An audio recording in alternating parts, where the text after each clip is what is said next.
दोस्तों, सत्ता का ये खेल ये सिर्फ चेहरे बदलने का खेल नहीं है। ये दरअसल 2029 की सत्ता की लड़ाई का पहला पड़ाव है।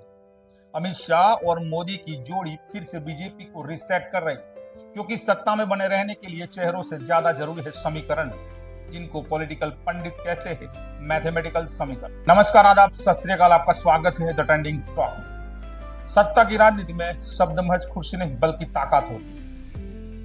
मगर क्या आप जानते हैं, जब जनता मंच पर दिखाई देने वाले नेताओं को सलाम ठोक रही होती है, तब पर्दे के पीछे सत्ता की असली लड़ाई चल रही होती है। चाहे इसमें शाह साहब हो, मोटा साहब हो या प्रधानमंत्री हो, चाहे फिर इसमें कितना ही बड़ा नेता क्यों ना हो, अंदरूनी अंदरन खींचतान चलती रहती है। और ये पॉलिटिक्स का नियम है।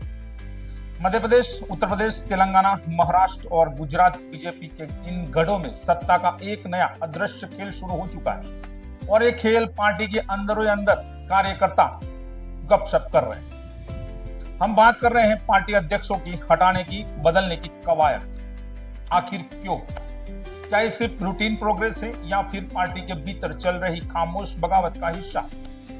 और सवाल ये भी है कि क्या अमित शाह और नरेंद्र मोदी की जोड़ी आने वाले चुनाव से पहले ही बीजेपी को फिर से रीसेट करने के मूड में? आज की ये स्टोरी सिर्फ न्यूज नहीं है, ये एक पॉलिटिकल एक्सपोज है। क्यों बीजेपी स्टेट के अध्यक्षों को बदलने के लिए तुली? क्या है इसके पीछे कारण और कौन चेहरे होंगे? तो पूरा देखिए, क्योंकि आगे वो जानने वाले हो आप, जो आम जनता नहीं जानती। लेकिन इससे पहले आपको समझना पड़ेगा कि बीजेपी का सत्ता मॉडल क्या है, इतिहास से वर्तमान तक। सबसे पहले समझते हैं बीजेपी का सत्ता मॉडल। 1980 में बीजेपी बनी थी, लेकिन असली कमान पार्टी अध्यक्ष के पास नहीं, बल्कि उस अदृश्य कोर कमेटी के पास रहती है, जिसमें प्रधानमंत्री और गृह मंत्री का ही वर्चस्व होता है। आप देखेंगे कि जब भी चुनाव करीब आते हैं, अध्यक्ष बदले जाते हैं, संगठन में नए चेहरे लाए जाते हैं। और ये नई बात नहीं है, ये पुरानी बात है। 1998 में प्रमोद महाजन का अचानक उदय हुआ। 2014 में राजनाथ सिंह को हटाकर अमित शाह अध्यक्ष बने। 2019 के बाद जेपी नड्डा आए।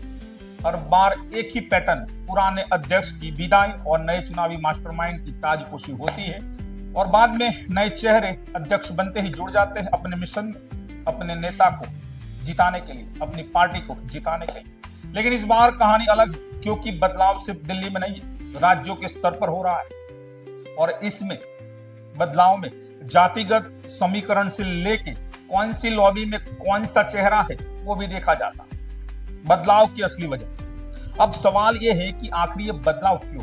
पहला कारण 2026 और 2027 में राज्य चुनाव, 2029 की लोकसभा की तैयारी, क्योंकि इस बार मोदी और शाह की जोड़ी 2029 में कोई कसर बाकी छोड़ने वाली नहीं है, क्योंकि थोड़ा झटका लास्ट चुनाव में तगड़ा लगा था। दूसरा, बीजेपी की सबसे बड़ी ताकत है ओबीसी वोट बैंक। ओबीसी चेहरों को अध्यक्ष बनाना अब पार्टी की मजबूरी है, क्योंकि प्रधानमंत्री खुद कह रहे हैं कि मैं एक ओबीसी चेहरा हूं, और खुद को ओबीसी चेहरे के नाते खुद को प्रमोट कर रहे हैं। तीसरा कारण बीजेपी का इंटर बैटल है। कुछ नेता संगठन से नाराज है, खासकर एमपी, यूपी और तेलंगाना। चौथा, वन पर्सन वन पोस्ट का सिद्धांत। गुजरात में सीआर पाटिल केंद्र में मंत्री है, फिर भी राज्य अध्यक्ष। ये नीति सवालों के घेरे में है, पार्टी के अंदर गपशप चल रही है। पांचवा, अमित शाह का मास्टर रीसेट प्लान। 2025 की दूसरी छमाही में भाजपा संगठन को फिर से सेट किया जाएगा। जो काम 2019 में दिल्ली में हुआ था, वही अब राज्यों में हो रहा है, और वो काम अपने अपने नेता अपने अपनी लॉबी के हिसाब से कर रहे हैं। लेकिन इससे पहले आपको राज्यों की इनसाइड स्टोरी और पर्दे के पीछे क्या हो रहा है, वो आपको समझना पड़ेगा। मध्य प्रदेश की बात करते हैं। वीडी शर्मा का कार्यकाल खत्म हो चुका है। दिल्ली से सीधा दबाव है कि नया चेहरा लाओ भाई। नाम है नए चेहरे में राजेंद्र शुक्ला, कैलाश विजयवर्गीय और नरोत्तम मिश्रा। अब खेल क्या चल रहा है? एमपी में ओबीसी प्लस ब्राह्मण प्लस पिछड़ा समीकरण, ये तीनों को साधना है, तो वही काम चल रहा है। अगर सीधी बात करें तो अमित शाह की पहली पसंद एमपी में कैलाश विजयवर्गीय है, लेकिन वो ओबीसी प्लस दूसरे समीकरण में सेट होते हैं कि नहीं, वो देखने वाली बात है। अब बात करते हैं उत्तर प्रदेश की। भूपेंद्र चौधरी हट सकते हैं। क्यों? क्योंकि बीजेपी ओबीसी प्लान को और मजबूत करना चाहती है, और इसके लिए नाम है स्वतंत्र देव सिंह। अमरपाल मौर्य और भी 2-3 सरप्राइज नाम है, जो इंदौर की रिपोर्ट बताती है कि सीएम योगी और अमित शाह मिलकर दोनों की रजामंदी से ही नया चेहरा वहां पर नियुक्त होगा। अब तेलंगाना की बात करें तो पार्टी जी किशन रेड्डी पर संतुष्ट नहीं है, बिल्कुल संतुष्ट नहीं है। नए नाम की बात करें तो इटाला राजेंद्र, डीके अरुणा, 2 सरप्राइज चेहरे हो सकते। रणनीति क्या है? तो तेलंगाना में कांग्रेस और बीआरएस को काउंटर करने की भरपूर रणनीति बनाई गई। महाराष्ट्र में अभी फिलहाल कार्यकारी अध्यक्ष रविंद्र चौहान बने। संकेत यह दिया गया है कि फुल टाइम अध्यक्ष की तलाश पार्टी अब भी कर रही है। शिवसेना और एनसीपी की लड़ाई के बीच बीजेपी का संतुलन जारी रखना वो मेन एजेंडा है। लेकिन अब गुजरात की बात करें तो सीआर पाटिल केंद्र में मंत्री बन चुके और अब भी गुजरात के अध्यक्ष पद पर विराजमान है। खुद पद छोड़ना चाहते हैं, लेकिन पंचायत और नगरपालिका का चुनाव है, तब तक रोक रखा है। अब नए नामों की बात करें तो पुण्येश मोदी और उदय कानगड़ का नाम चर्चा में है, लेकिन अंदरूनी सूत्र कहते हैं कि इस बार गुजरात पार्टी के अध्यक्ष या तो सौराष्ट्र से होंगे या तो नॉर्थ गुजरात से होंगे। लेकिन क्या ये बदलाव बीजेपी को मजबूत करेंगे या अंदरूनी फूट बढ़ेगी? ये बदलाव जोनल पावर बैलेंस को रीसेट कर रहा है। पुराने नेता जिनकी पकड़ धीरे धीरे कमजोर हो रहे, उन्हें हटाकर अब नए चेहरे लाए।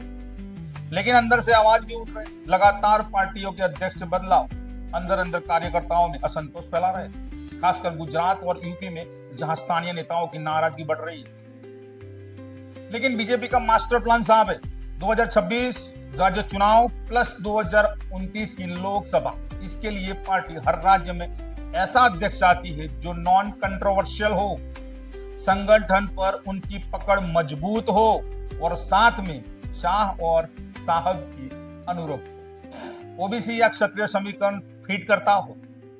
तो दोस्तों, सत्ता का ये खेल ये सिर्फ चेहरे बदलने का खेल नहीं है, ये दरअसल 2029 की सत्ता की लड़ाई का पहला पड़ाव है। अमित शाह और मोदी की जोड़ी फिर से बीजेपी को रिसेट कर रही है, क्योंकि सत्ता में बने रहने के लिए चेहरों से ज्यादा जरूरी है समीकरण, जिनको पॉलिटिकल पंडित कहते हैं मैथमेटिकल समीकरण। आपका क्या कहना है? क्या बदलाव सही दिशा में है या फिर पार्टी के अंदर असंतोष की आहट है? कमेंट करके बताइए और बने रहे द ट्रेंडिंग टॉक में। नेक्स्ट वीडियो के लिए मिलते हैं अगले वीडियो में, तब तक के लिए जय हिंद।